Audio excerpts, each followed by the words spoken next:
Well, today we're going to work on the 70, clean up the frame, maybe get it ready for paint.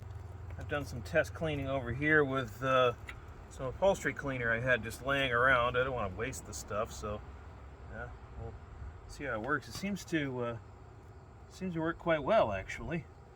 I've done a lot of pre-treating of this chassis for the get rid of all the acid that had leaked onto it over the years, and that seems to be doing a good job. So I'll just finish cleaning it up with this stuff here. Foams up real nice, so you can tell where you sprayed, so that's a good thing.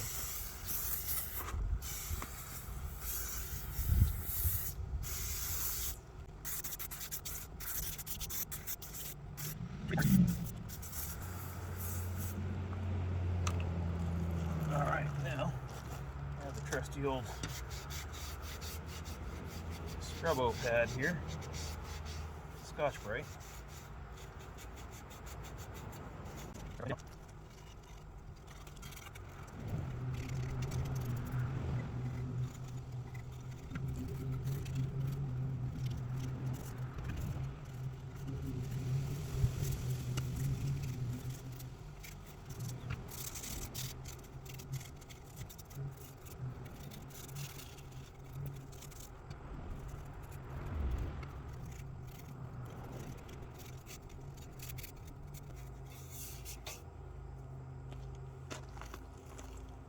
Let's rinse this off.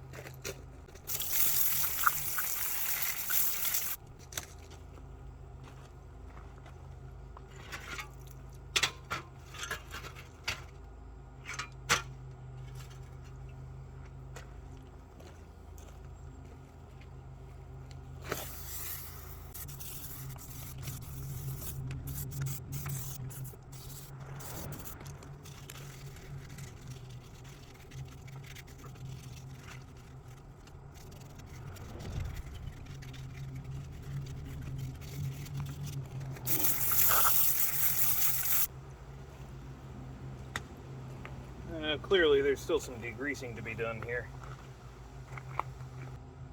I'm going to degrease here and here. All this underside stuff where the chains spray the lubricant off onto the chassis. And redo the paint. So, my degreaser here.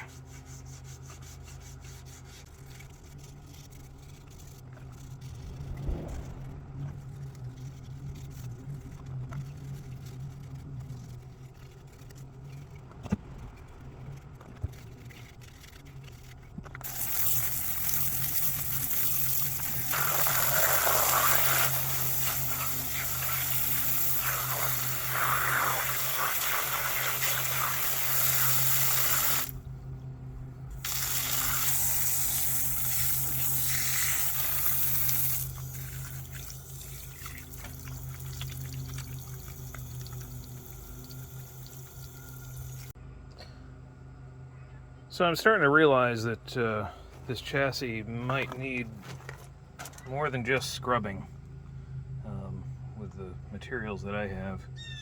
I'm starting to think that the best thing for this would be to have it acid dipped, but I don't know, that's a little bit beyond what I really wanted to do. I suppose I could get down in all these cracks and little crevices and nooks and crannies here and really give it a good scrubbing. I'll have to try that first rather than go the expensive route. But I did discover this coupler pocket here is separated from the frame, and that's not a good thing. So I'm going to have to weld that back on. As if it was ever welded at all. There were a lot of things on this locomotive when it was built that were just bolted together. That's just the way the manufacturer did it. I'm not the manufacturer of this one, by the way. This is a bit different from what I do. Not a whole lot different because they're both based on the same design, but they both vary from the design by quite a bit. So this one simplified the original design, mainly with the chains and the drive system, and I improved on the suspension.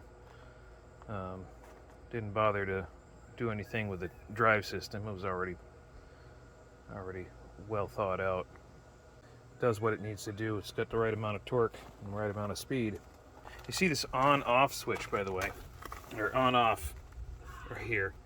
This used to be the main power switch when it was originally built, and it wasn't marked, so I had to mark that myself.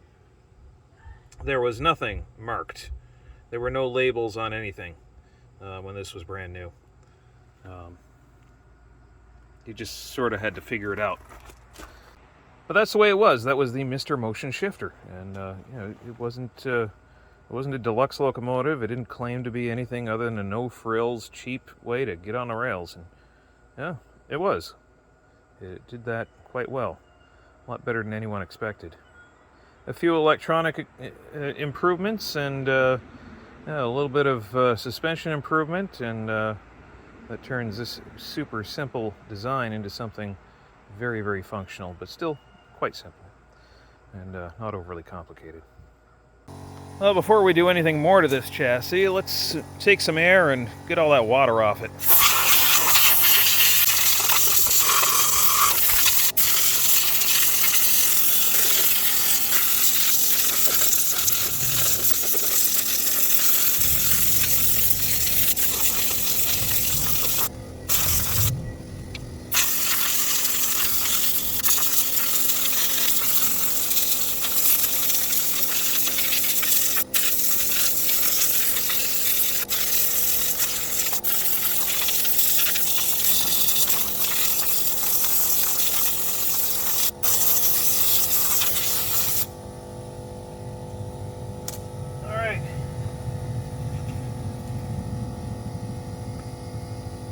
Mostly cleaned up.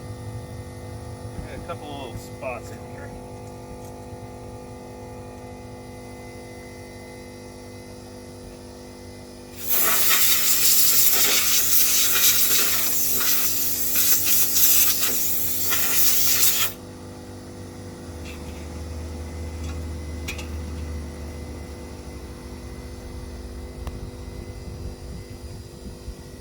There. Better get this inside. It's about to start raining.